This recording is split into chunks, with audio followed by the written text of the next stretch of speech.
Bonjour, je m'appelle Benoît Robins, je suis directeur de la recherche de l'École des hautes études d'ingénieurs de Lille, vice-président de l'Université catholique de Lille en charge de la transition énergétique et sociétale et également responsable d'une équipe de recherche sur les réseaux électriques, sur les smart grids au sein du laboratoire d'électrotechnique et d'électronique de puissance de Lille. Alors, je vais vous parler aujourd'hui de la troisième révolution industrielle. Alors, de quoi s'agit-il? La première révolution industrielle correspond à l'émergence du charbon comme énergie qui, au XIXe siècle, a permis un développement important de l'industrie. La deuxième révolution industrielle est celle du pétrole, qui au XXe siècle a permis, entre autres, un développement très important du domaine des transports. La troisième révolution industrielle concerne le numérique, est en train de s'imposer en ce XXIe siècle. Et le mot industriel n'est pas nécessairement le meilleur terme pour cette troisième révolution, parce qu'on pourrait croire qu'elle concerne que l'industrie et que les entreprises. En réalité, il n'en est rien, puisque le numérique rentre partout, dans toutes les maisons, dans tous les bâtiments, par toutes les portes, par toutes les fenêtres. Et tout le monde est concerné de plus en plus près par cette révolution. Donc c'est une nouveauté qui touche tout le monde. Et je vais, dans la suite de mon exposé, vous montrer quel apport peut fournir ces nouvelles technologies dans le domaine de l'énergie. Et plus particulièrement dans le domaine des réseaux électriques qui sont amenés à devenir plus intelligents, mais aussi des bâtiments et des systèmes de transport qui sont amenés à devenir plus intelligents. Donc le contexte, il est assez connu, c'est évidemment la réduction des émissions de CO2 qui devient quelque chose d'extrêmement important pour la planète, pour l'humanité. Il y a également l'épuisement des ressources fossiles qui est avéré, le charbon, le pétrole, le gaz en particulier, qui encourage le développement des énergies renouvelables, du stockage d'énergie électrique et une amélioration de la maîtrise de la consommation, c'est-à-dire de tout type de charges, et aussi d'améliorer leur efficacité énergétique. Alors parmi ces charges, il y en a une qui consomme particulièrement beaucoup d'énergie, ce sont bien sûr les bâtiments. Par exemple en France, ces bâtiments consomment 43% de l'énergie primaire globale consommée par la France, mais d'autres secteurs sont également concernés. On va retrouver le système des transports, les secteurs des bâtiments tertiaires et domestiques, les réseaux embarqués et bien sûr l'industrie. Alors, voici un plan de mon exposé. Donc, je vais, dans un premier temps, rappeler ce que sont ces énergies renouvelables qui, finalement, jouent un rôle important dans la révolution énergétique que nous sommes en train de connaître. J'évoquerai les problématiques liées à l'intégration de ces énergies, en particulier dans les réseaux électriques, mais également dans les villes, dans les bâtiments. J'évoquerai le stockage, l'énergie, qui est un élément important de la solution, et plus particulièrement je soulignerai les services que peuvent apporter ces stockages, pour enfin décliner un certain nombre d'exemples très concrets associés à des bâtiments commerciaux, à la mutuelle énergétique, à des bâtiments tertiaires, à l'intégration des véhicules électriques, voire à des systèmes de transport tels que les transports ferroviaires. Pour terminer sur un exemple de programme qui s'inscrit dans cette transition énergétique et que nous sommes en train de développer à Lille dans le cadre de l'Université catholique. Alors, les énergies renouvelables, alors c'est quoi une énergie renouvelable? Tout d'abord, c'est une énergie qui, à notre échelle de temps et au niveau de la planète, est dispensée continuellement par la nature, donc qui se renouvelle généralement à l'échelle d'une année, correspondant à un cycle saisonnier. Et ces énergies renouvelables sont issues du rayonnement solaire, du noyau terrestre et des interactions gravitationnelles entre la Lune, le Soleil, avec les océans. Plus précisément, donc on peut identifier 5 types d'énergie renouvelable, l'énergie d'origine éolienne, d'origine solaire, qui peut être solaire électrique, photovoltaïque donc, ou solaire thermique, l'hydraulique, peut-être des gros barrages, des petits barrages, ça peut aussi être des ressources marines comme la houle, les marées, la géothermie et enfin la biomasse, qui est une ressource importante si on pense au bois lorsqu'il est traité de façon renouvelable et aux déchets organiques et industriels auxquels nous contribuons, qui sont également une source d'énergie renouvelable. Alors, ces énergies renouvelables posent toute une série de nouvelles problématiques, et en particulier les centrales de production d'énergie renouvelable qui fonctionnent au fil de l'eau, comme les petites centrales hydrauliques sur les rivières, comme les éoliennes qui fonctionnent au fil du vent, ou les centrales photovoltaïques qui fonctionnent au fil du soleil, donc au fil d'une ressource énergétique dont on ne maîtrise pas l'évolution. Donc, ces différentes sources posent un certain nombre de problèmes en vue de leur intégration donc dans les réseaux électriques, dans le système électrique global. On peut noter en particulier la problématique de la prévisibilité. Ça reste des sources qui ne sont pas toujours aisées à prédire et qui peuvent être très variables, voire aléatoires. Donc, il y a la capacité des réseaux électriques à accueillir ces sources, puisque la production n'est pas nécessairement localisée là où le réseau il existe. On pense en particulier à des ressources offshore, des ressources en mer. Il y a la participation de ces sources à la stabilité du réseau, donc ce qu'on appelle les services systèmes. Donc, j'y reviendrai, il s'agit du réglage de la tension, de la fréquence, réglages qui sont extrêmement importants pour assurer la stabilité de ces réseaux électriques. Enfin, c'est des sources qui sont très sensibles aux perturbations qui pourraient venir du réseau lui-même. Alors vous avez sur cette diapositive illustré la variabilité de la source éolienne, la source solaire, la source hydraulique, et on voit que c'est une variabilité qui peut être très importante et que chacune présente des caractéristiques de variabilité qui sont très différentes les unes des autres. Alors je vais vous parler des solutions pour pouvoir justement répondre à ces problématiques et permettre une intégration aussi harmonieuse que possible de ces sources au sein des réseaux, puisque les perspectives sont quand même que les sources d'énergie renouvelables vont constituer, on espère, à l'horizon 2050, au moins la moitié de l'origine de l'électricité produite dans le monde. Donc le défi est important. Au début du XXe siècle, on était plutôt à 10%. Donc il y a une évolution assez conséquente à prendre en compte. Alors les solutions pour une intégration harmonieuse de ces sources dans le réseau peuvent être déclinées à différents niveaux. Donc on a les solutions au niveau des sources elles-mêmes, donc au niveau des sources renouvelables, éoliennes, photovoltaïques et hydrauliques. Il y a des solutions qu'on va déployer au niveau des réseaux et les solutions au niveau des consommateurs. C'est quelque chose qui est plus nouveau, d'imaginer que le consommateur lui-même peut moduler sa consommation, peut lui-même être producteur, voire stockeur d'énergie, donc devenir un acteur intelligent du réseau. Et donc les solutions à ces différents niveaux peuvent s'exprimer en termes de pilotage plus intelligent, de stockage, et de façon plus globale, on arrive à la notion de réseau électrique intelligent, de smart grid. Vous avez des images sur cette slide qui illustrent ce que pourraient devenir les futurs bâtiments intelligents, donc producteurs, stockeurs, mais aussi qui régulent leur consommation et leur capacité de production et de stockage en fonction des besoins du réseau.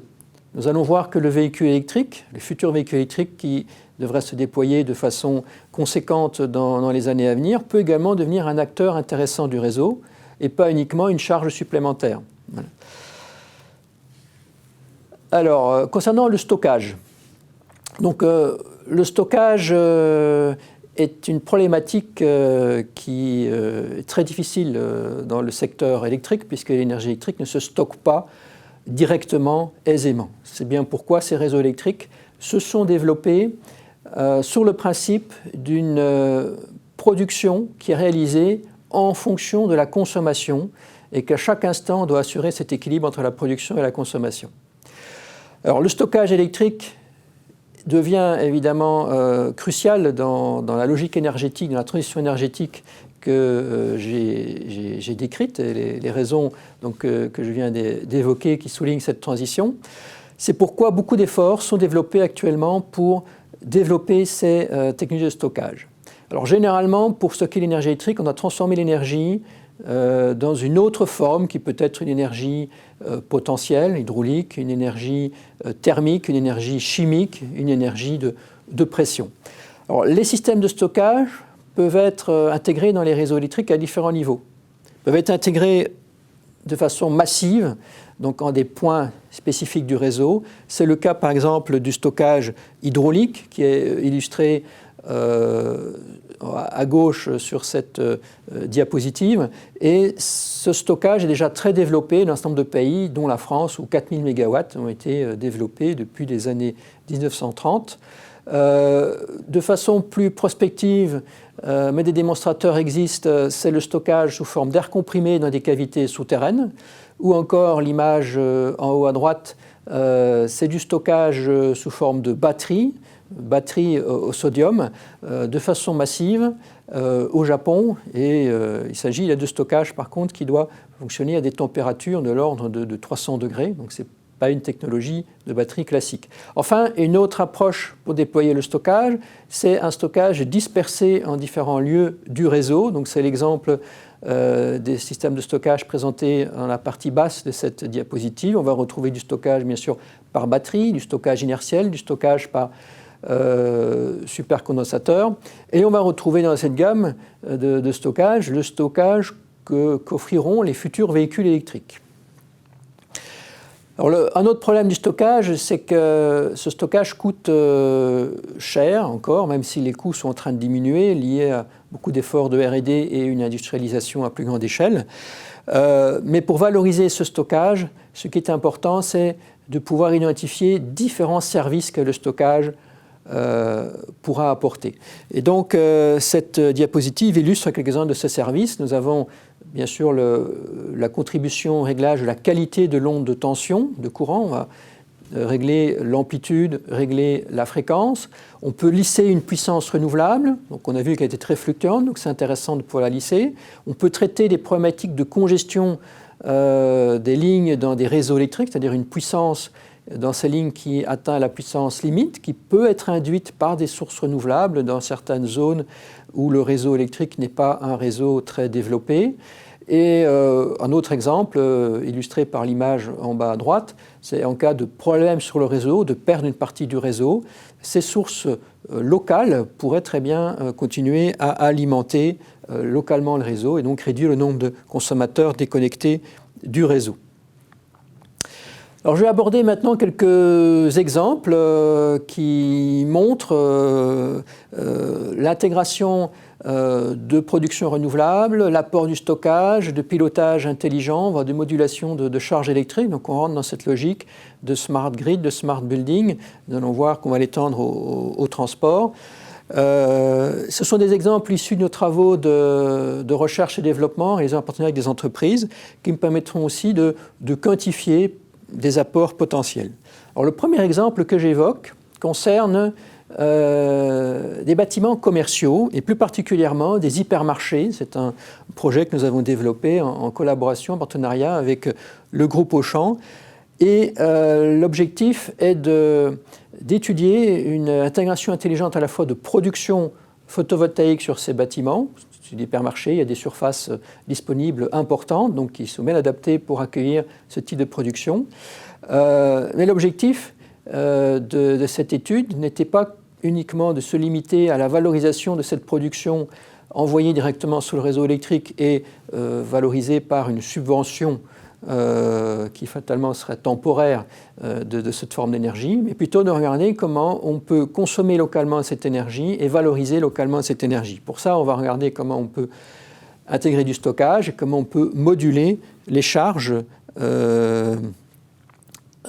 associées à cet hypermarché. Donc, sur cette diapositive, vous avez un schéma des principaux éléments qui interviennent dans l'étude.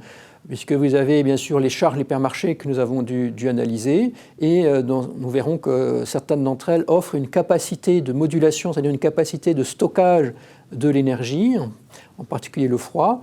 Il y a bien sûr la production, du stockage qui va être associé, le réseau électrique. Donc sur cette diapositive, vous avez une illustration des caractéristiques à la fois de la charge de l'hypermarché, d'une production locale et bien sûr de la capacité du stockage, puisqu'un enjeu du projet est de piloter ce système de stockage. Alors, quels étaient les objectifs de l'étude? Alors, il y a bien sûr un premier objectif qui est assez naturel pour une entreprise, c'est de diminuer sa facture d'électricité. Donc, il y a la recherche d'un gain économique. Il y a d'autres objectifs environnementaux qui ont également été visés, en particulier sachant que ce projet a été soutenu par l'Agence de développement des énergies et de la maîtrise de l'énergie en France, l'ADEME. Donc, ils étaient très soucieux qu'on puisse mettre en avant qu'on va également contribuer à une réduction des émissions de CO2 par rapport à la situation actuelle. Alors, autre objectif, c'est une autoconsommation de la production locale. Consommer localement un maximum d'énergie produite localement, ce qui permet d'éviter de transporter cette énergie sur de longues distances et d'induire des pertes liées à ce transport. Et puis enfin, ne pas oublier la gestion du stockage d'énergie, qui reste un défi quand même important, puisque le système de stockage va être réduit au minimum pour des raisons économiques, et qu'il faut valoriser au mieux cette capacité. Une fois que le stockage est complètement chargé ou déchargé, il ne sert plus à rien. Donc on doit éviter cette situation. Alors évidemment, on a identifié un certain nombre de contraintes, en particulier les contraintes liées à la puissance souscrite par l'hypermarché vis-à-vis du réseau de distribution. Le consommateur paye un abonnement lié au niveau de puissance d'accès au réseau. Donc cet abonnement peut être éventuellement diminué et ça peut être une source de gain. Donc il y a bien sûr les limites de capacité des systèmes de stockage et il y a aussi le caractère aléatoire de la production. Enfin, les moyens d'action. Alors, moyens d'action, il y en a un, a priori, qui est d'agir sur le stockage, qui va nous permettre donc de moduler la puissance de l'ensemble. Mais comme je l'ai évoqué tout à l'heure, on ne va pas uniquement regarder un stockage qu'on va installer de façon spécifique, mais on va également regarder les capacités de stockage des systèmes, des charges existantes, en particulier le froid. Donc, dans un hypermarché, un tiers à la moitié de la puissance consommée est consommée par des frigos. Et ces frigos offrent une capacité de stockage de froid dans la mesure où, en valeur nominale, ils fonctionnent à moins 18 degrés et que nous avons la capacité de diminuer cette température jusqu'à moins 23 et de la laisser remonter jusqu'à moins 14 sans affecter la qualité des produits qui sont stockés dans ces frigos. Donc cette capacité de modulation du froid offre une capacité de stockage qu'on va exploiter et qui va minimiser le besoin d'investissement dans un stockage dédié.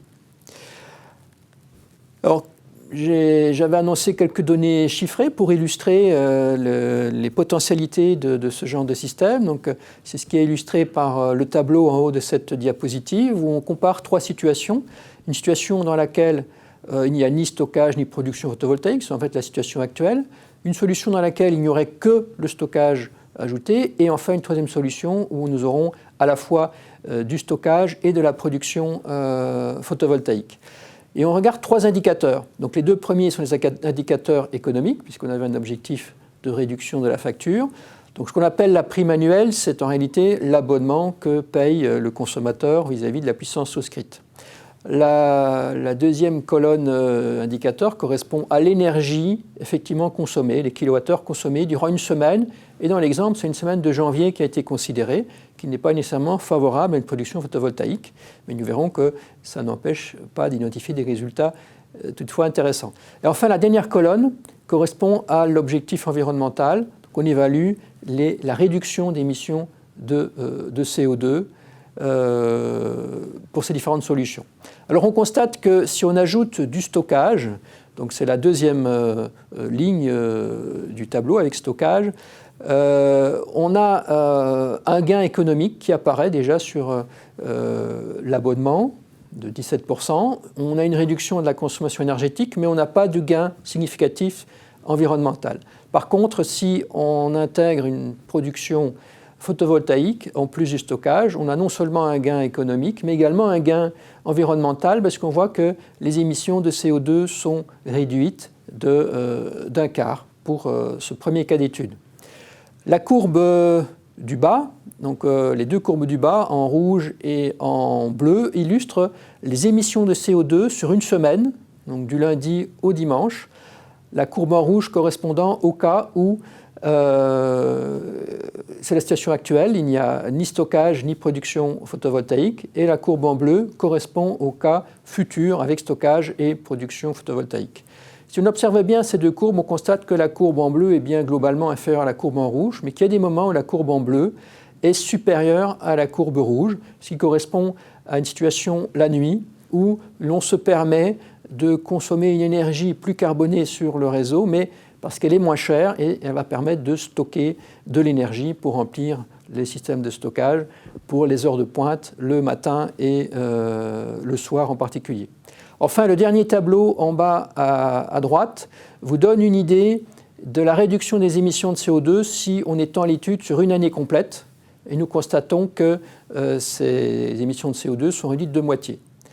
Alors, quelques commentaires par rapport à ces données. Les émissions de CO2 sont estimées par rapport au mix énergétique français, qui est essentiellement basé donc, aux 3/4 sur une production nucléaire, donc peu émettrice en CO2. Si on considérait un mix énergétique basé sur du charbon, on serait beaucoup plus gagnant en termes de réduction des émissions de CO2.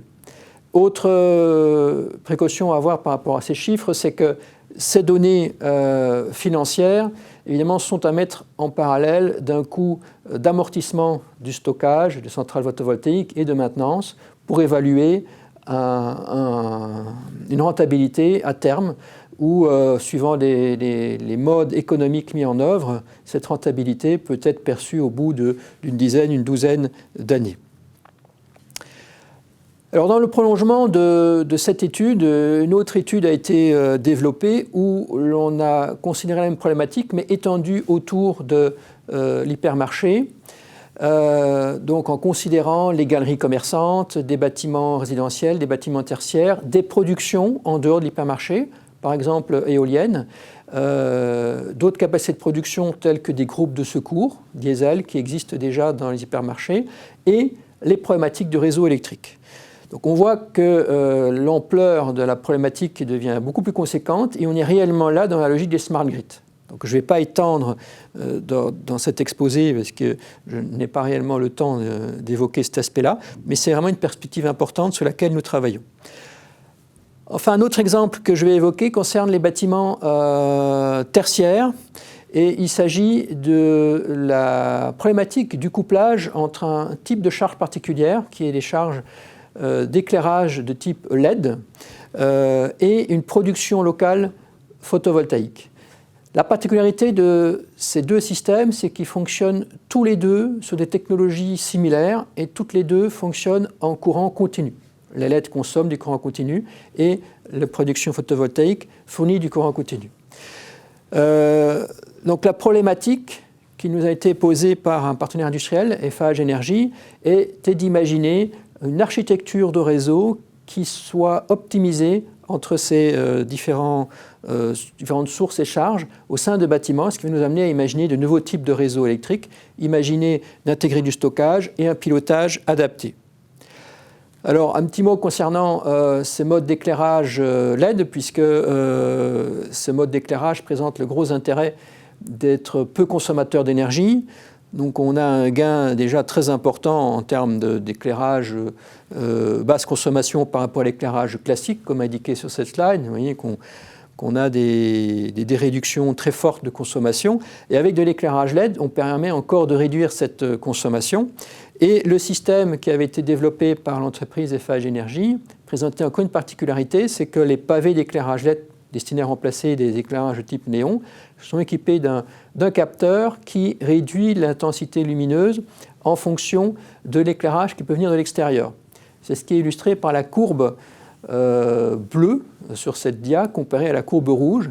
Dans la courbe bleue, on a une modulation d'énergie qui nous permet encore de réduire de moitié la consommation énergétique de ce type d'éclairage. Donc au sein de ce projet, on a imaginé un réseau continu adapté à un bâtiment, donc, qui est illustré de façon très schématique sur cette diapositive, avec intégration de stockage, et on a travaillé sur le pilotage de cet ensemble en vue, bien sûr, d'optimiser l'énergie au sein du bâtiment, de favoriser une consommation locale d'énergie, mais aussi de fournir des services au réseau électrique. Alors, pour donner une information chiffrée, vous avez en bas à droite un coût lié à cette consommation sur une journée, pour le cas d'étude. Donc, dans la situation actuelle, mais avec des LED, et dans une situation avec production locale, photovoltaïque et stockage. Et vous voyez que nous avons une division par 5 de ces coûts, de nouveau à mettre au regard des coûts d'amortissement et de maintenance. Alors, je vais évoquer brièvement un autre exemple qui est cette fois-ci l'intégration des véhicules électriques dans les réseaux électriques.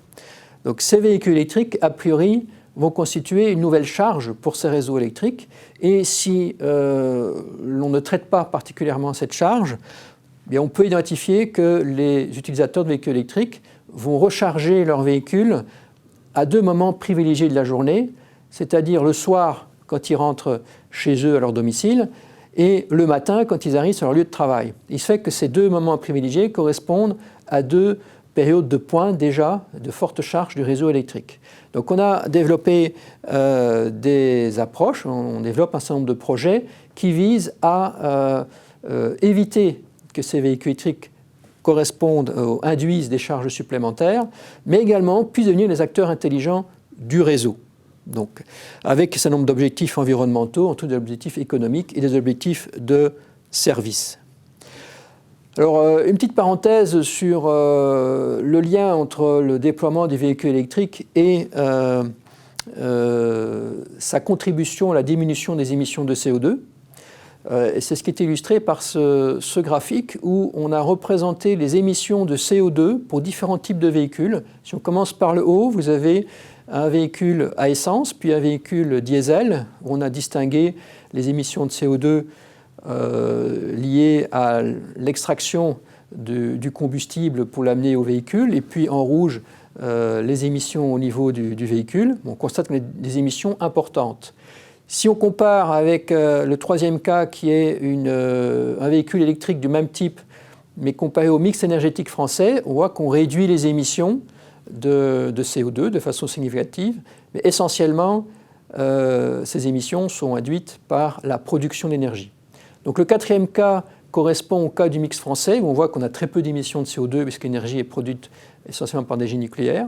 Par contre, si on avait une production qui était 100% induite par du charbon, c'est l'avant-dernier cas, on constate que les émissions de CO2 deviennent quasiment aussi importantes que celles d'un véhicule diesel. Donc l'idéal, c'est le dernier cas où l'énergie utilisée pour charger le véhicule électrique est 100% d'origine renouvelable. Et dans nos projets, c'est ce qu'on essaye de mettre en avant, c'est de favoriser la charge des véhicules électriques à partir de production renouvelable locale.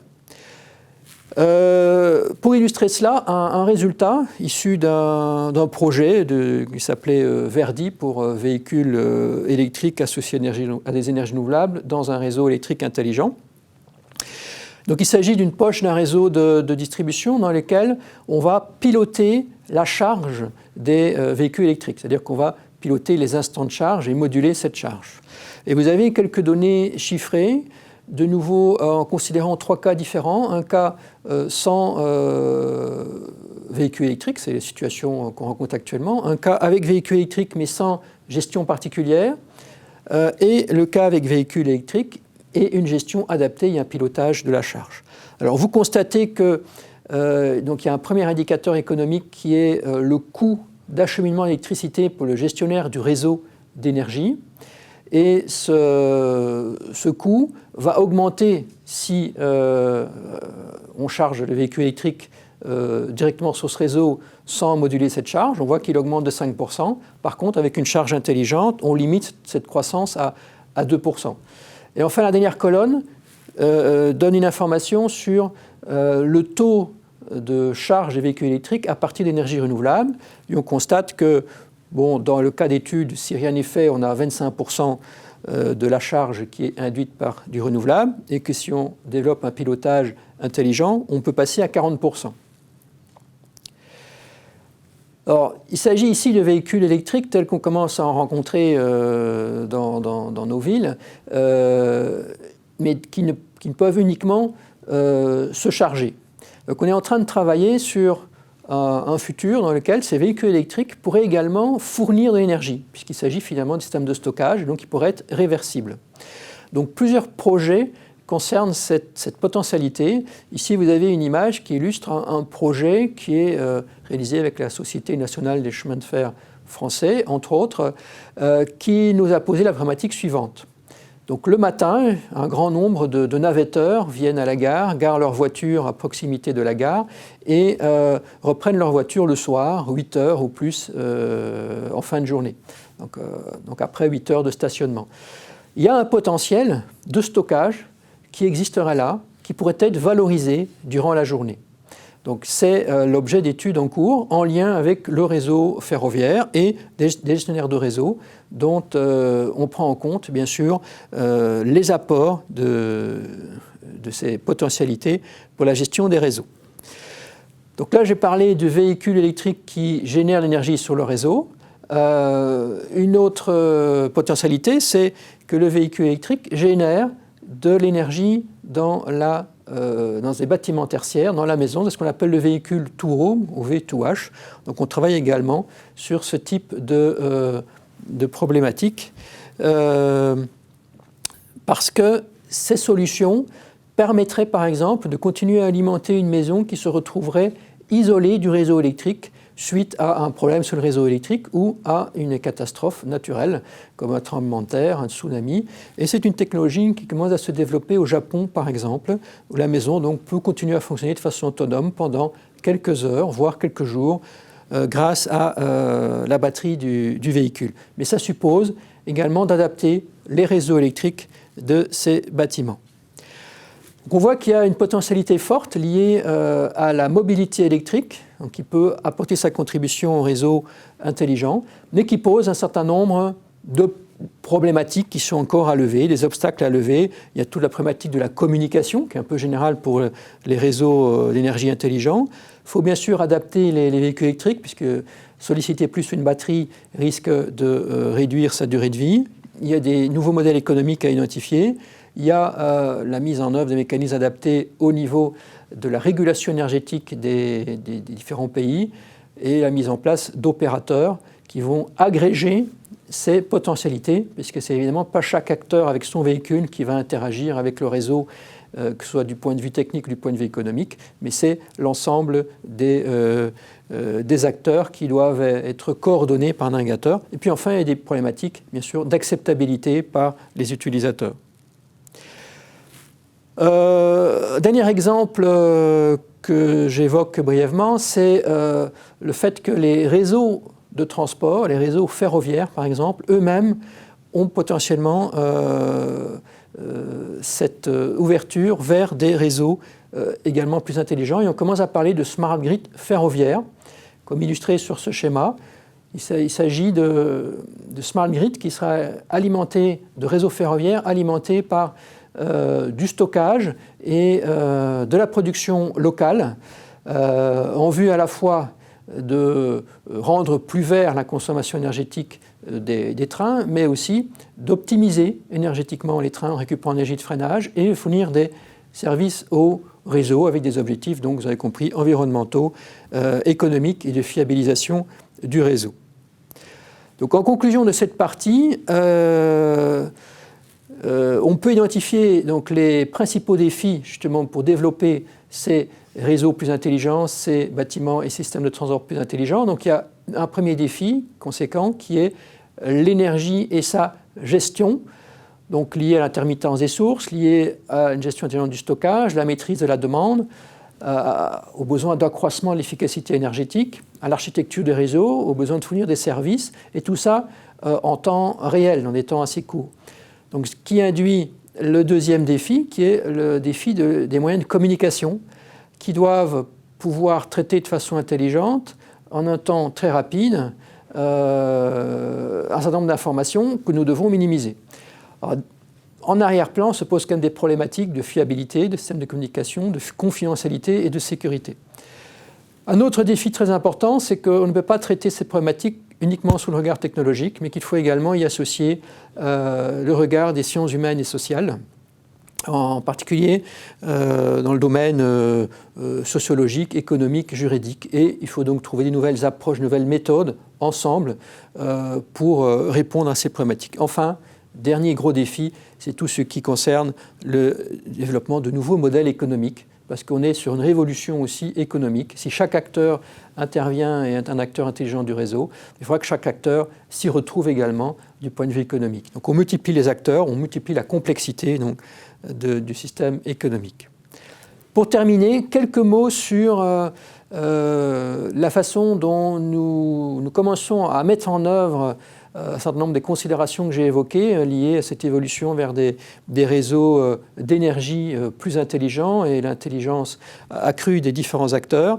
Donc, nous développons un programme au niveau de l'Université catholique de Lille sur un quartier Vauban au centre de Lille qui vise à intégrer cette technologie, mais à les intégrer intelligemment et à amener les différents acteurs, étudiants, personnels, habitants du quartier, entreprises du quartier, à contribuer à cette évolution dans une logique où tout le monde est gagnant.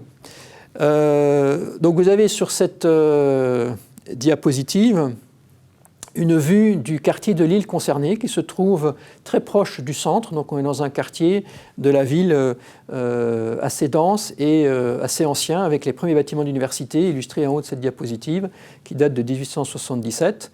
Le bâtiment donc, de l'école des hautes études d'ingénieurs à gauche en rouge qui date de 1885 et tout en bas à gauche vous avez un des bâtiments les plus modernes qui date du début des années 2000. Donc on a une grande diversité de bâtiments dans un quartier dense et cette dynamique bénéficie de la dynamique régionale appelée troisième révolution industrielle et qui a été construite avec l'aide d'un économiste américain, Jeremy Rifkin, qui a bien mis en évidence que nous sommes à l'aube d'un nouveau modèle économique.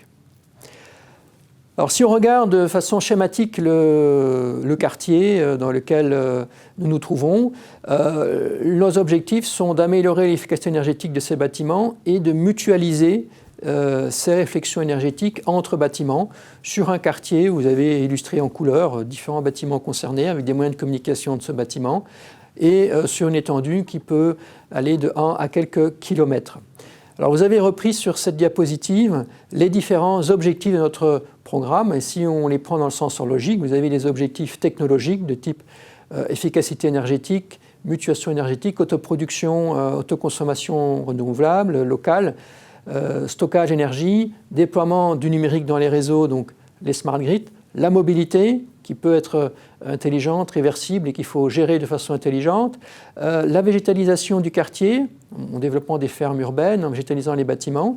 Et si je continue sur la gauche, vous avez des objectifs qui sont liés aux sciences humaines et sociales, des objectifs liés aux usages, au comportement, des objectifs éthiques, liés aussi à la précarité énergétique, des objectifs économiques, et enfin avec une volonté que tous ces développements viennent insuffler une dynamique en termes de formation, de logique entrepreneuriale, par exemple. Donc pour avancer sur ce projet, on a identifié dans le quartier un certain nombre d'îlots donc, qui sont présentés sur cette diapositive et l'on construit progressivement notre projet sur ces îlots ayant une cohérence énergétique. Et le premier sera l'îlot qui est représenté en rouge sur cette diapositive. Donc au sein de cet îlot, un premier bâtiment démonstrateur va être mis en œuvre en 2018-2019, donc qui est un bâtiment des facultés de l'université. Donc on peut observer sur la diapositive suivante.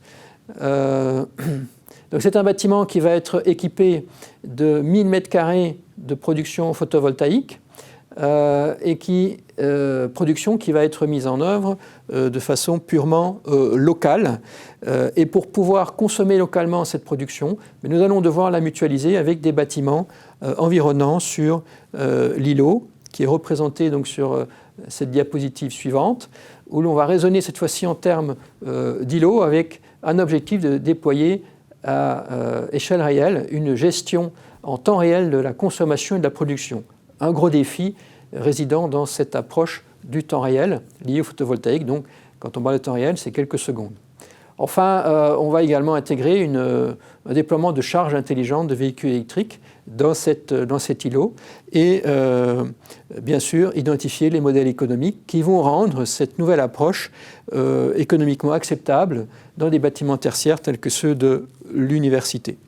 L'étape suivante, c'est l'interaction entre plusieurs îlots, comme illustré sur cette diapositive, donc avec des travaux importants qui ont été initiés sur la communication efficace entre bâtiments, toujours avec un objectif temps réel, avec à terme donc, un pilotage de l'ensemble du quartier à partir d'une plateforme énergie électrique qui est située au sein du bâtiment HEI, qu'elle-même pourra interagir avec une autre plateforme située dans un autre quartier de l'île.